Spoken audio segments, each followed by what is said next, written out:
¿Qué tal, chicos? Bienvenidos al podcast Teolos, un podcast enfocado en hablar de teología, cultura y sobre cómo podemos ejercitar y aplicar el discernimiento bíblico a las situaciones que vivimos día con día. Mi nombre es Mario Saucedo y me encuentro con mis hermanos Antonio Sandoval y Alonso Rangel.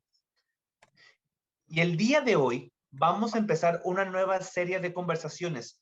Nuestra serie va a versar sobre la cristología, específicamente dentro de los 4 evangelios, Mateo, Marcos, Lucas y Juan, y cómo cada autor describe la persona de Jesús bajo un esquema que quiere presentar a su audiencia.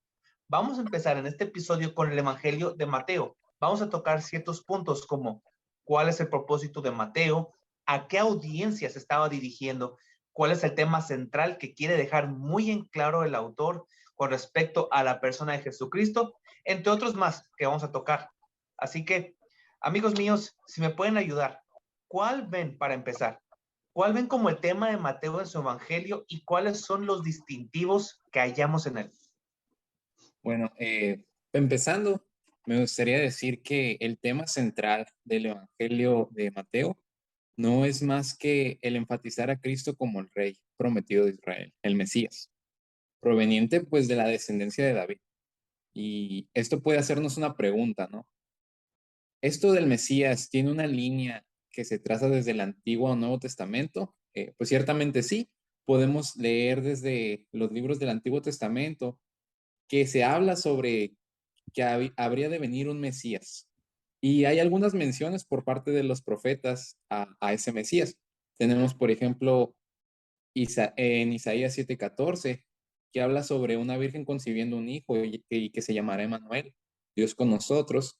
Y posteriormente en el capítulo 9 se habla nuevamente del Mesías, pero y de su reinado, pero lo importante radica en los versículos 6 y 7 de ese capítulo, que son los siguientes: porque un niño nos es nacido, hijo nos es dado, y el principado sobre su hombro, y se llamará su nombre admirable, consejero, Dios fuerte, Padre eterno, príncipe de paz.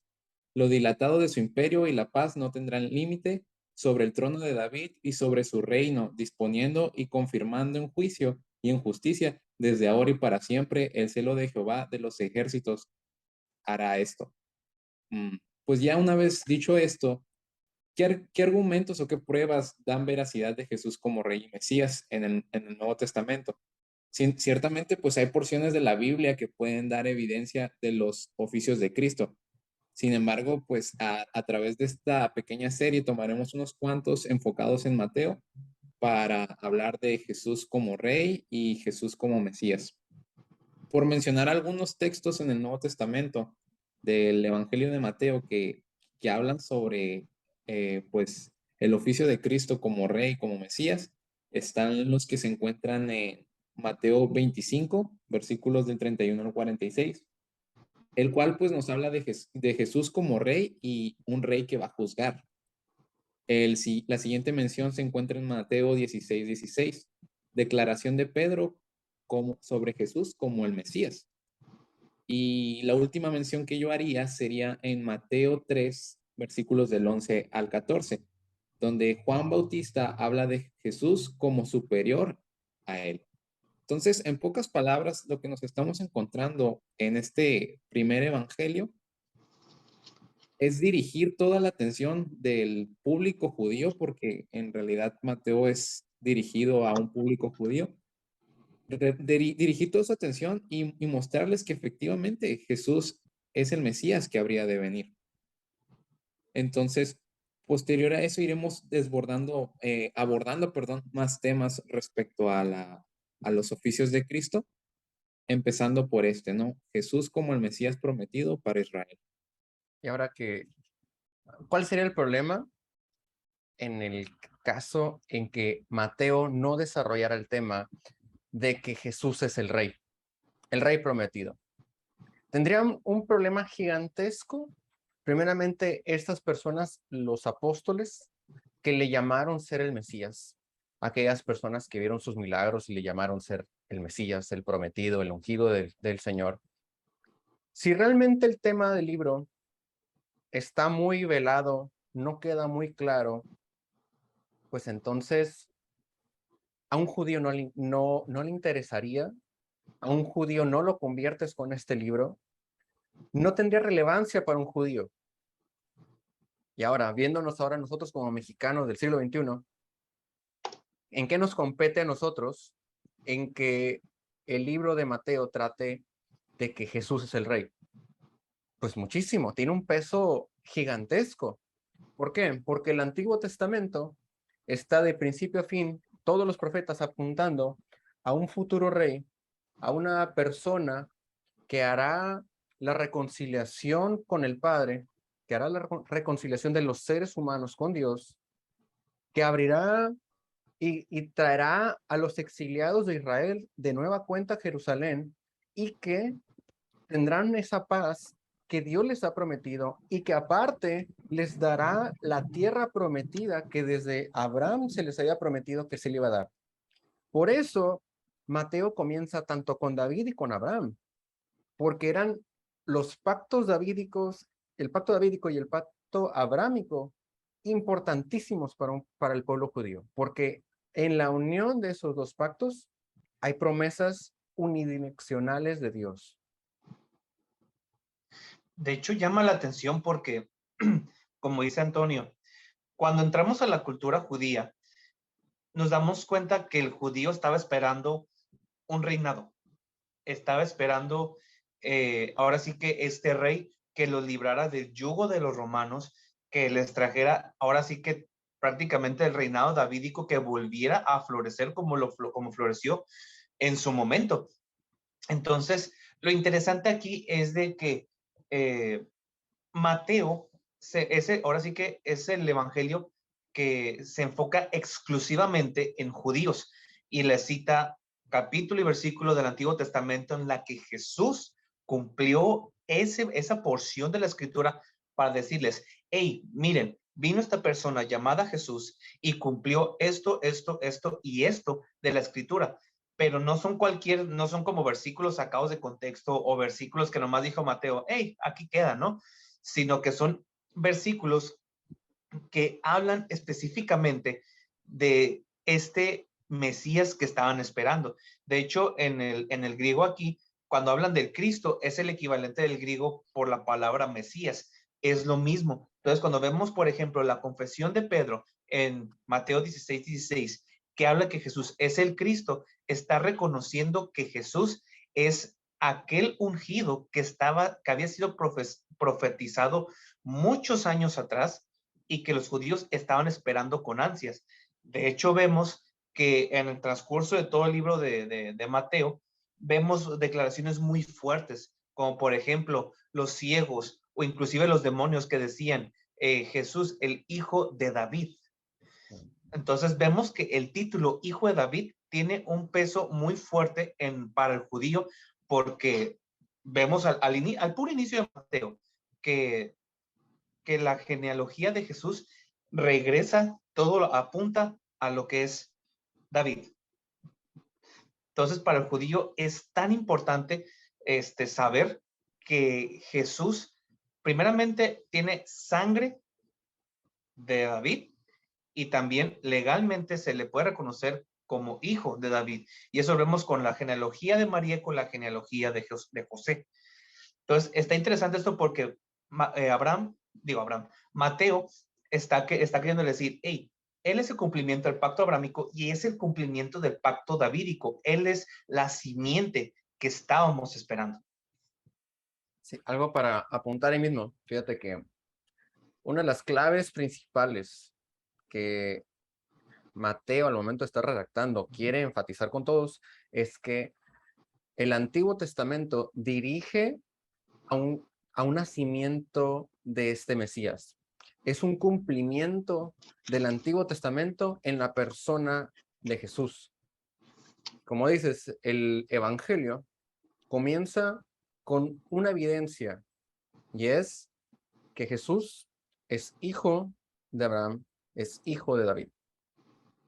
No es como Lucas, que Lucas traza una línea hasta Dios, porque a Mateo no le compete, no quiere hablarle a un judío de que mira, pues él proviene de Adán, ¿no? No. Hay que ver cuáles son los requisitos para que Jesús fuese el Mesías?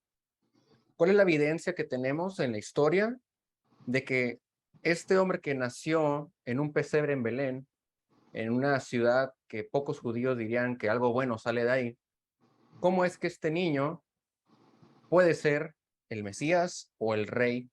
Y es que si Jesús no nace de la línea de David, no puede ser. Si uno de los dos papás no es de la línea de David, Jesús no es el Mesías. O sea, por decir, si Jesús fuese de la tribu de Leví, él no puede ser, porque Dios le prometió a David que por su línea, por Judá, iba a nacer él.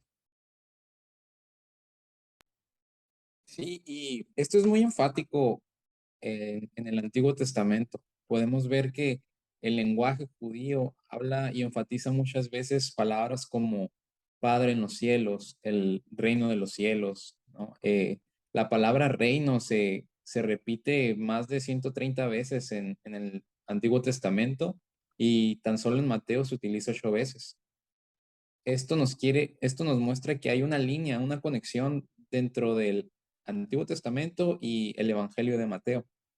Es no solamente enfatizar que Jesús es el Mesías y es el rey del linaje de David, sino que este rey estaba poniendo las bases y estaba anunciando las bases para ese reino celestial que iba a ser eterno.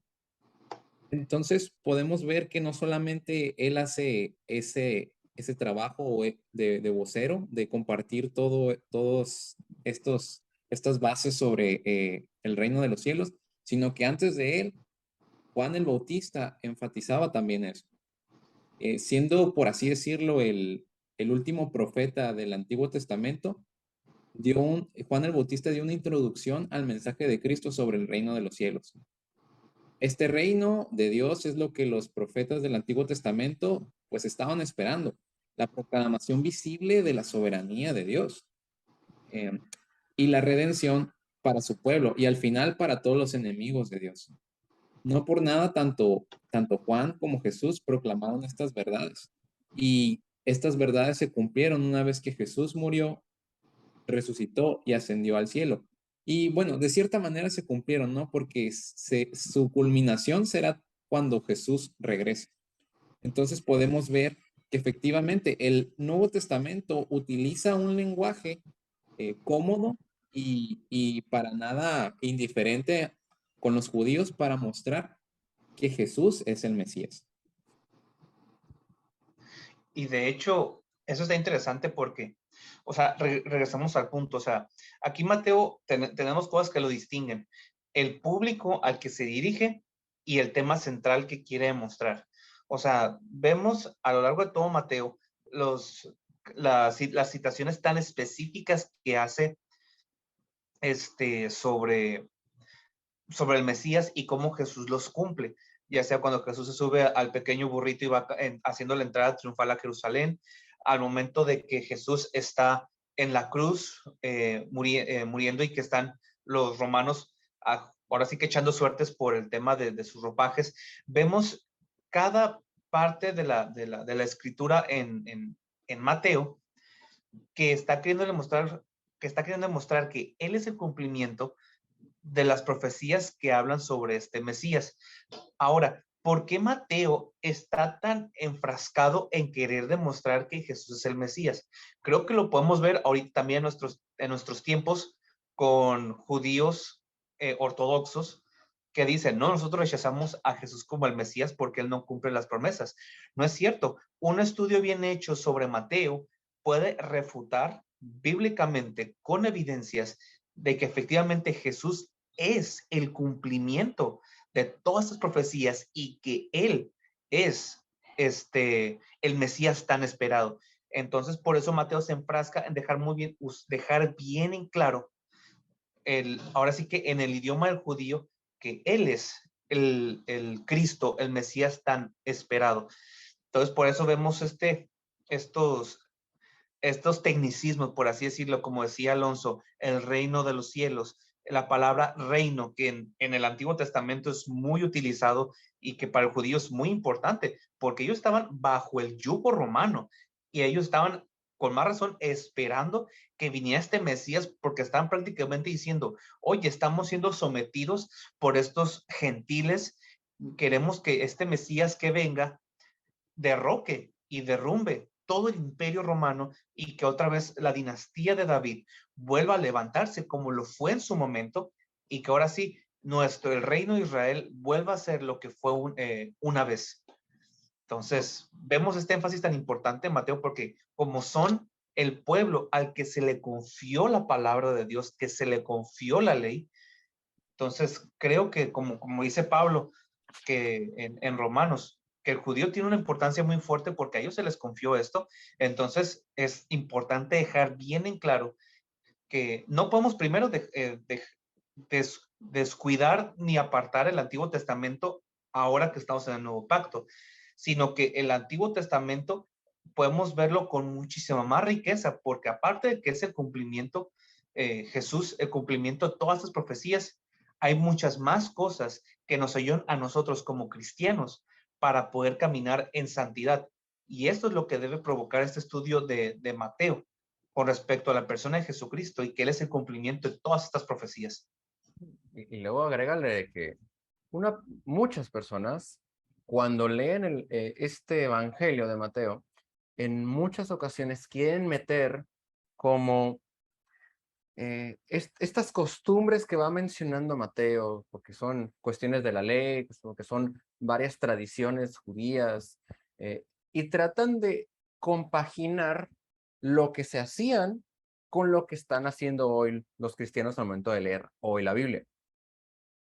Muchas veces Mateo no explica por qué las personas están haciendo tales cosas. ¿Por qué existía una tradición de los ancianos en lavarse las manos? No le explica. Uno tiene que buscar hasta comentarios bíblicos para ver, pues, cómo era el lavamiento, ¿no? Agregándole a lo que ya en la ley decía cómo tiene que ser la purificación o el lavado de las manos. Pero como Mateo ya hace como que sabe que son judíos los que van a leer esto, no explica cómo serán tales cosas. Lo da Ahora, por sentado. claro, lo da por sentado. Y luego, una persona que no sepa el día de hoy que este evangelio está destinado para judíos, puede llegar a creer que tienes que lavarte las manos si no estás en pecado.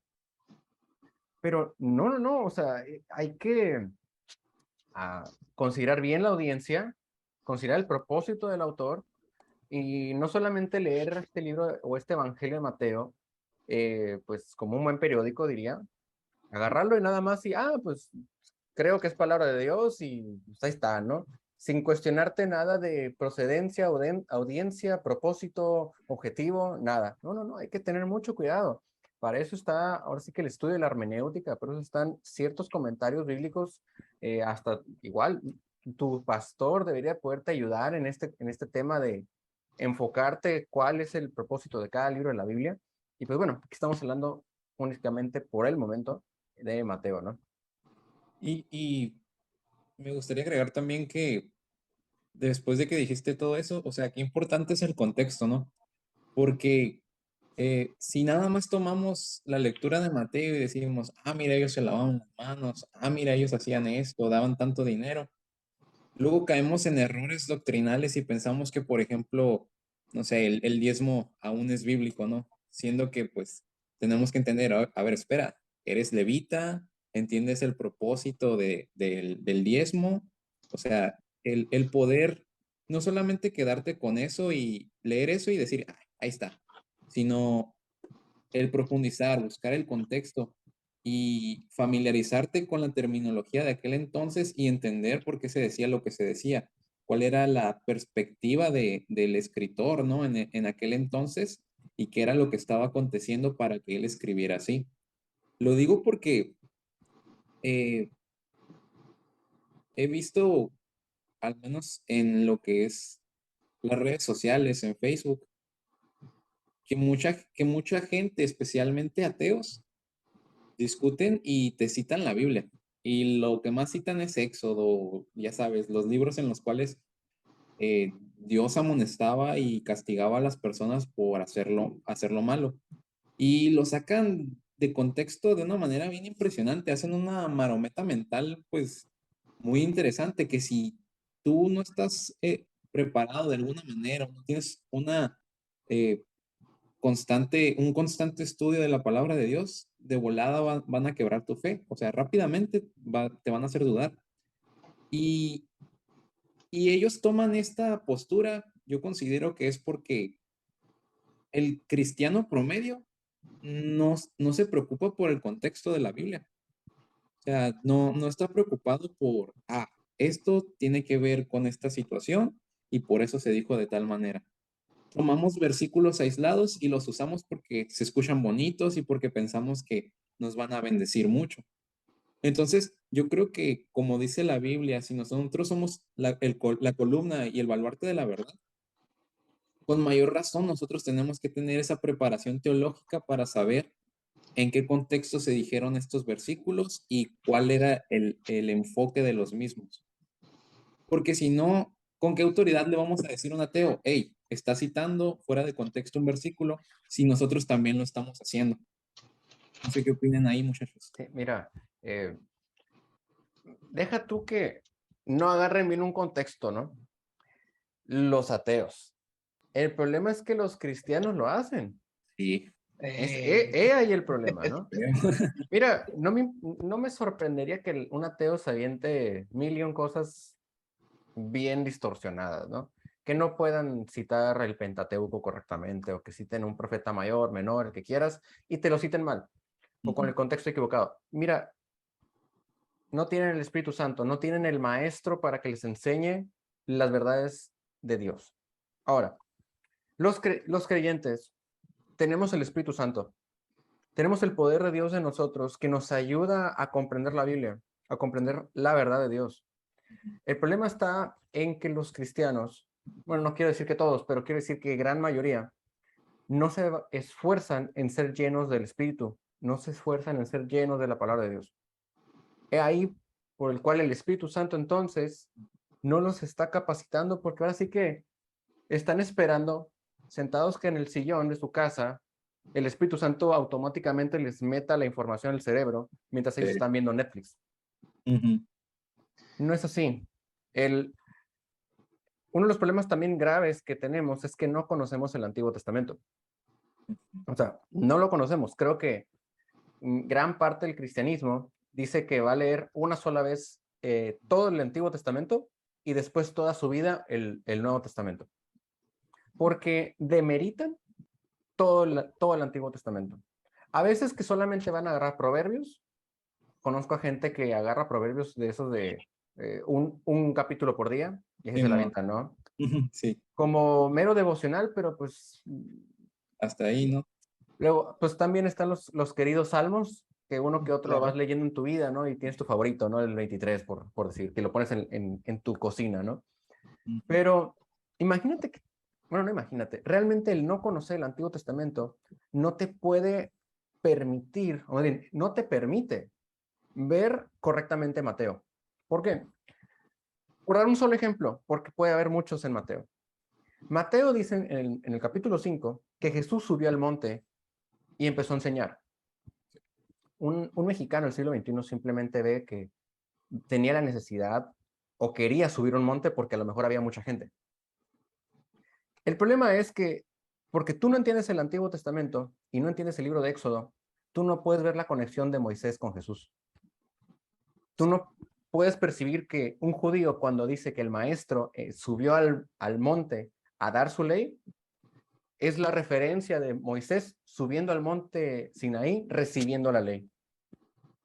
Hay una clara conexión en muchas partes de Mateo en que está aludiendo al Antiguo Testamento y lamentablemente muchos creyentes desconocen eso no les importa el Antiguo Testamento.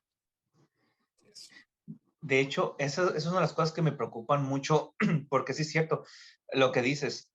Me preocupa más el cristiano que cita un versículo fuera de contexto para evangelizar a alguien más. ¿Cuántas veces no me tocó escuchar en algunas brigadas o que eran entregar sándwiches a personas necesitadas? que íbamos y nomás era, aquí está el sándwich, Dios te bendiga.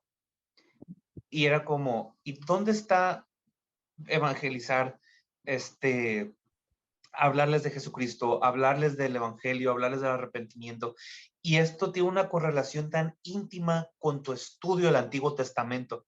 Y de hecho, esto es lo que deberíamos pensar, o sea, no podemos desconectarnos del Antiguo Testamento. Más bien, mientras más profundo sea tu estudio del Antiguo Testamento y su contexto, más profunda será tu fe.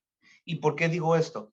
Porque si vemos el Nuevo Testamento, Pablo, Pedro y todos los apóstoles, cuando hablan, te hablan de la fe, te citan muchísimo el Antiguo Testamento. Cuando vemos en el libro de los Hechos, no me acuerdo qué grupo era, pero cuando Pablo estaba predicando y que se ponían a comparar lo que decía Pablo, lo comparaban con las escrituras. Ahora, cuando dice el libro de los Hechos que lo comparaban con las escrituras, no estaba hablando del Nuevo Testamento, estaba en proceso de desarrollo. ¿Con qué estaban comparando las palabras de Pablo? ¿Con qué escrituras? El Antiguo Testamento. Entonces, no es algo como que podamos descuidar, no es algo que podamos hacer a un lado. Y el libro y el Evangelio de Mateo nos lo demuestra completamente. Entonces, yo creo que a través de ese estudio, o sea, con el puro capítulo 1 de Mateo, o sea, como decía Antonio hace rato, o sea, con el puro capítulo 1 de Mateo, te puedes aventar un estudio de días, porque te chuta lo que es genealogías. ¿Por qué no? ¿Por qué no empieza con Adán como lo hace Lucas? ¿Por qué empieza con Abraham? ¿A qué hace referencia a las 14 generaciones que Mateo explícitamente menciona? Y aparte, como también decía Antonio, hay pasajes que sí es cierto, los menciona más explícitamente y hay otras que no las menciona, pero que para el judío es una clara referencia a Moisés, a la ley o alguno que otro pasaje del Antiguo Testamento que por nosotros como cristianos en nuestra época estamos descuidando y no entendemos esa referencia. Entonces, creo que este estudio de Mateo nos demuestra que tenemos una necesidad tan fuerte de estudiar más el Antiguo Testamento, no solo como devocional, sino empezar a aplicar las reglas hermenéuticas que tenemos a nuestra disposición y empezar a aplicarlas no solo en el Nuevo, sino también en el Antiguo. Porque, o sea, veamos, o sea, únicamente a David. David, la inmensa fe que tenía, cómo conocía los atributos de Dios de una forma tan impresionante y solo tenía el Antiguo Testamento, los 5 libros de la Torá. Ahora nosotros que tenemos la revelación completa, ¿cómo es posible que estemos descuidando esta porción tan preciosa, tan sagrada, tan llena de sabiduría, simplemente porque, Jesús ya lo abolió? Cuando, oye, Jesús dijo, yo no vine a abolir la ley, yo vine a cumplirla en su totalidad. Y es lo que muchos cristianos no entienden. Jesús no vino a abolir la ley, vino a cumplirla en nuestro favor. Sí, hay gente que cuando ve que hay unos fariseos que le están diciendo a Jesús y a sus discípulos, oye Jesús, ¿por qué tus discípulos están comiendo las espigas del campo, no? Y Jesús, en vez de decirle lo que estaba escrito en el Antiguo Testamento, o en la ley, perdón, de que los discípulos tenían el permiso de Dios, de el momento de ser el Shabbat, de este viernes en la tarde al sábado en la tarde, de comer en el campo, o sea, de que tú tienes tu cultivo, los discípulos lo que hicieron fue ahí mismo comer de lo que estaba en el campo, ellos no agarraron y se lo metieron a la bolsa y se fueron, que eso es trabajar, eso no fue lo que hicieron, solamente comieron de ahí. Esto la ley lo permite, solamente que los judíos estaban exagerando en cosas de estas y estaban diciendo de que ellos no estaban cumpliéndolo, pero Jesús realmente estaba ahí cumpliendo esto. A lo que voy es que eh, muchas veces creyentes creen que Jesús estaba rompiendo la ley. Yo conozco gente que ha dicho que en este pasaje Jesús rompió la ley junto con sus discípulos, pero Híjole. desconocen el libro de Levítico, que Dios permite que en el día de Shabbat uno pueda llegar al campo y comer de ahí, siempre y cuando no metas nada a tu bolsa, ¿no? Ahora, una frase que tanto muchos creyentes como no creyentes creen que es de la autoría de Jesús, es amarás a tu prójimo como a ti mismo. Pregúntale a muchos cristianos y van a decir que él fue el primero en decir esa frase, que él originó, que él fue el maestro que dijo esa frase por primera vez en la historia y dijo, todo está en esto, mira, ama a tu prójimo como a ti mismo. El problema está en que Jesús no fue la persona que originó esa frase. Fue Moisés en Levítico 19:18. Todo el versículo dice esto, no te vengarás ni guardarás rencor a los hijos de tu pueblo, sino amarás a tu prójimo como a ti mismo, yo Jehová. Jesús citó Levítico 19:18. No se inventó algo, no es algo que se lo sacó de la manga. No, es difícil de creer muchas veces, pero Jesús siempre basó todo lo que enseñó según la ley, según el Antiguo Testamento. Aún todavía más fuerte es esto, que las enseñanzas apostólicas, lo que enseñan los apóstoles y autores del Nuevo Testamento, todo está basado en el Antiguo Testamento. No hay una enseñanza que esté simplemente basada al aire por mera opinión. Todo está basado en el Antiguo Testamento. Y es tan fuerte el contenido de este libro y tan importante que ha sido uno de los libros que más se ha usado para generar catecismos dentro de la iglesia durante la historia de la iglesia, ¿no? En 2000 años que tenemos. También es el libro que más citamos, que es citado, perdón, del Antiguo Testamento, pero también es el que demuestra que Jesús es el prometido. Es importantísimo, importantísimo, sobre todo para nosotros como cristianos, de que si Jesús no es el Mesías, no es el Rey prometido, tenemos una fe que no sirve para nada. Correcto. De hecho, sí. Y a mí me gustaría terminar diciendo cómo el Antiguo Testamento da evidencia de lo que acontece en el Evangelio de Mateo. ¿A qué me refiero con esto? El Antiguo Testamento, como todos sabemos, tiene múltiples profecías mesiánicas, ¿no? Muchas, que como dice su nombre, el Mesías tendría que cumplir, ¿no? Para decir que él efectivamente es el Mesías. No voy a profundizar mucho en esto porque esto va a ser para el siguiente capítulo. Sin embargo, me gustaría comentar algunas de las profecías que son, pues digamos, lo que muy conocidas o más populares que se encuentran en el Antiguo Testamento y en el siguiente capítulo las abordaremos, las cuales son: el Mesías sería la luz para los gentiles, que se encuentra en Isaías 49. El Mesías nacería en Belén, que se encuentra en Miqueas 5:2. El Mesías nacería de una joven, que se encuentra en Isaías 7:14. Y uno muy conocido, y que hasta se me hace ahí chistosón, es el Mesías montaría un pollino, que es en Zacarías 9:9.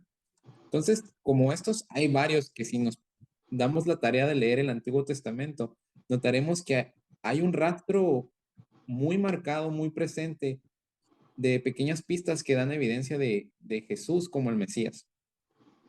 Entonces, me gustaría finalizar con esas menciones y también dejar en claro que el objetivo de esta serie, que es Cristología en Mateo, es, al igual que el anterior, motivar al oyente, al espectador, al público en general, a que profundice en la lectura de la palabra de Dios, a que esto dirija su atención a una oración más genuina, más solemne, conociendo verdaderamente la persona de Jesús y de nuestro Dios Trino en general, básicamente, y que pueda ver un esquema diferente de lo que es Mateo, que no es simplemente un libro que está por estar ahí en el Nuevo Testamento y ya, sino que tiene una relevancia y que tiene una validez por parte del Antiguo Testamento. Entonces, al menos por mi parte es todo, amigos. No sé si quieran comentar algo más. Yo solamente haría eco de lo que dices tú, Alonso, que no descuiden el Antiguo Testamento. si los profetas, si David, si Abraham, de hecho Abraham ni siquiera tenía el Antiguo Testamento, pero si David tenía únicamente los 5 libros y tenía la fe que tenía, ¿cuánto más nosotros que tenemos toda la revelación completa? ¿Cuánta riqueza, cuánta bendición no podríamos sacar de estudiar esos pasajes correctamente? Entonces, como dices tú, yo exhorto a cada uno de los que están aquí, que estudie el Antiguo Testamento, que no lo descuide y que al contrario, aunque haya pasajes aburridos o aparentemente aburridos como cuando te citan las genealogías como en Génesis o en Números o en otras partes, no lo descuides, no lo pases por como que, ya llegué a la sección aburrida, me lo salto y voy al siguiente capítulo. No, al contrario, profundiza ahí porque hay muchísima riqueza que podría sacar. Y la evidencia está en Mateo 1. De ahí Mateo sacó evidencia de que Jesús era el Mesías prometido. Entonces, no hay que descuidar esos pasajes, no hay que descuidar ninguna pequeña porción de la escritura, porque no sabemos cuándo esas porciones nos podrían ayudar en una situación clave para poder evangelizar a alguien o para sacar de dudas a un cristiano que está con su fe tambaleante. Eso es por mi parte. Bueno, cuando uno se dice ser cristiano es porque dice que sigue a Jesús, ¿no? Jesús es la persona que más cita el Antiguo Testamento y que vive en función del Antiguo Testamento. Entonces, con eso concluimos el día de hoy. Dios les bendiga.